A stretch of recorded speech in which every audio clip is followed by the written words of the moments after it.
Week 14 of the fantasy baseball season, and here's a few pitchers I look to buy and trade for this week. The first guy, Julio Urias of the Los Angeles Dodgers. So Urias, it's been a pretty good season for the most part for him, but he's been hit around over the last few outings here on the season. 89 and 2/3, 7-6 record, 72 hits, 30 earned runs, 22 walks, 86 strikeouts for Urias. 3.01 ERA and a 1.05 whip, but the last couple weeks here, that ERA's bumped up to a 6.75 and a 1.25 whip here for Urias over the last few weeks. So Urias, we know he's been a good pitcher throughout his career for the most part here, but sometimes he does get bombed, and that's what happened to him in his last game. And some owners, I know they're frustrated with what Urias has been doing over the last few weeks on and off here. One good start, one bad start, it seems like, but he's on a great team like the Dodgers, like I mentioned. They're starting to get hot. They're starting to get things going. And he's a guy right now I would go out there and try to get. June 29th at the Rockies, 5 1/3, got the win. 6 hits, 3 runs, a walk, 5 Ks in that one. July 4th versus the Rockies again, 6 innings, got the win. 5 hits, a run, a walk, 7 Ks, a quality start. And then July 10th, the Cubs hit him hard in that one. 2 innings, no decision. 3 hits, 5 runs, a walk, 3 Ks. I think it was just a hiccup and a bad game for Urias, where he'll put it behind him and go out there and pitch well with the Angels. But now coming off a bad outing, obviously, here for Urias, I definitely would go out there and try to make a deal for him, because this guy definitely can help fantasy teams. He definitely could go and have a great season with this Dodger team. And this Dodger team starting to hit their stride, especially coming back from a 6-0 game yesterday and winning versus the St. Louis Cardinals. So right now I would go out there to get Urias on my fantasy team. And I think a decent bat you have to give up for him, or maybe a 1-for-1 deal with a different pitcher. But right now, if you could get a guy with Urias' talent and on a good team like the Los Angeles Dodgers, this would be the time to do it, I think, this week. The next guy I'd look to trade for is Noah Syndergaard of the Los Angeles Angels. So Syndergaard, we know he pretty much missed the last 2 seasons with injury, but this season's been an up and down season. In his first full season back pitching for Syndergaard on the year, 74 1/3, 5-7 record, 69 hits, 33 earned runs, 20 walks, 58 strikeouts, and 5 quality starts for Syndergaard on the year. 4 ERA and a 1.20 whip. And over the last few weeks, Syndergaard, that ERA's a 5 with a 1.33 whip on the season. So Syndergaard, like I mentioned, sometimes it takes a year or 2 for these pitchers to get back into form. But Syndergaard, I believe he's been pretty good this season. The only thing that's been down for him is obviously his strikeouts, only 58 in 74 innings, where he was almost a guy that did a strikeout an inning in his heyday was Noah Syndergaard. So Syndergaard, he's on an Angel team that I know has struggled this season here after the first month, and he really hasn't gone deep into games much, is Syndergaard. But the last few games here for him, June 27th versus the White Sox, 7 innings, got the win. 6 hits, 3 runs, a walk, 7 Ks, a quality start. July 5th in Miami, 5 innings, got the loss. 5 hits, 2 runs, 8 Ks in that one. And July 12th versus Houston, 4 innings, 3 hits, 3 runs, 4 walks, 3 Ks. As long as Syndergaard's healthy, I think he's a pitcher that definitely can help fantasy owners. And he actually has been dropped in a few percent of fantasy leagues. Only owned in 73% of leagues, which is a little bit surprising to me. I thought he'd be owned in more fantasy leagues. If he's on your waiver wire, you go pick him up. And if you want to get him on your roster, I don't think you got to give up much at all in a deal for him. Maybe one of your hitters that you use a utility, or another starting pitcher who's middle of the road this season here like Syndergaard. But we know the upside. We know he had almost 2 years off before he came back from Tommy John surgery. And I think this All-Star break's going to help Syndergaard, because early in the season, he was pitching great baseball. Maybe a little bit of rest will get him back on track here and pitch good once again. And plus, that division in the AL West isn't all that great with the hitting teams. Besides, obviously, the Houston Astros, the Rangers are up and down inconsistent. Oakland, one of the worst teams in the league.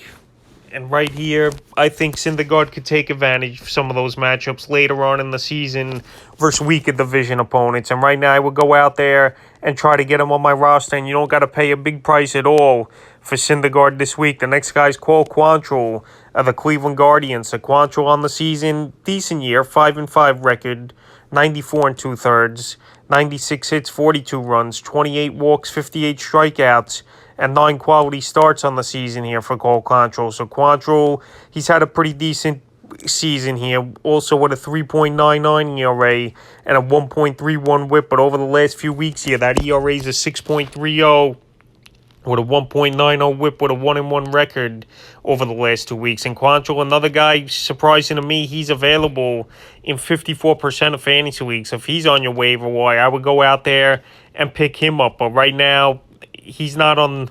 If he's not on your waiver wire, you just go out there and make a minor deal for Quatro. Another guy you don't got to give up much to get on your fantasy roster. The last few games here for him, July 5th at Detroit, 4 innings, got the loss, 8 hits, 3 runs, 2 walks, 4 Ks. And July 11th versus the White Sox, 6 innings, got the win, 8 hits, 4 runs, a walk, 3 Ks in that one. So another guy in a pretty easy division in terms of teams hitting the baseball. Kansas City, we know, is not a great hitting team. Detroit, we know, is not a good hitting team as well. Chicago White Sox have been up and down, and the Minnesota Twins as well have their inconsistencies of hitting the baseball. And Quatro, like I mentioned, his stats on the surface still aren't all that bad. He eats innings for sure. He's not going to get a lot of strikeouts, but he's also a guy that gets some weak contact and gets some outs on his opponents here. So call Quatro right now. If he's on your wire, you pick him up. And if you want to get him in a trade, it's a perfect time because not many people think he's pretty good, but I think he's a decent starter, 5th, 6th starter for your fantasy roster.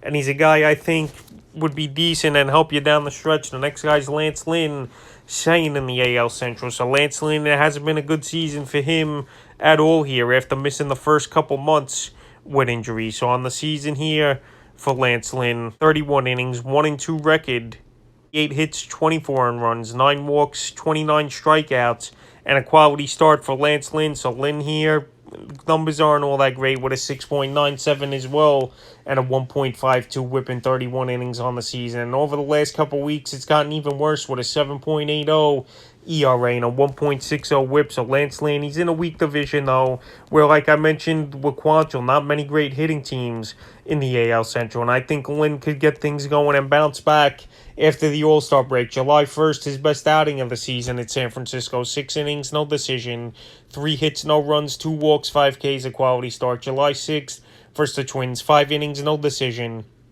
5 runs, 2 walks, 4 Ks.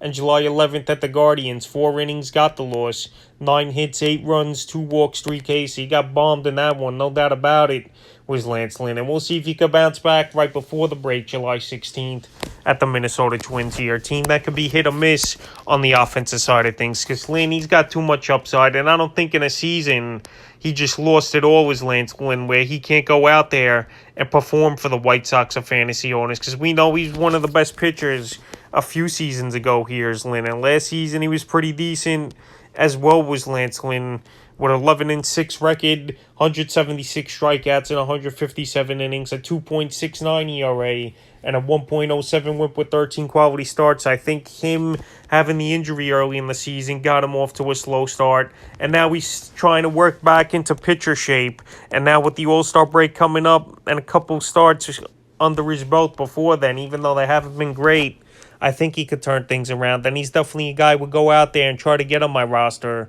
And with the horrible numbers with an ERA almost a 7 this season, you don't have to give up much at all to get win on your team. And he definitely could pay good dividends for fantasy owners in the second half. And the 5th and final pitcher I look to buy and trade for this week's Mike Clevinger of the San Diego Padres. So another guy coming off injury early in the season is Clevinger. We know a few seasons ago with the Guardians, he was a great pitcher, but on the season here for Clevinger, not much under his belt as well. Season here for Clevinger, 40 innings, 2-2 record, 34 hits, 17 earned runs, 13 walks, 40 strikeouts, only 1 quality start, a 3.79 ERA, a 1.17 whip, and a quality start. So on the surface, the numbers aren't all that bad, but he does play in a tough division, and he hasn't really gone that deep into games, really, is Clevinger so far this season. And the Padres are taking a little bit baby steps here with Clevinger as well. The last few games for him, June 29th at Arizona, best game of the season for him.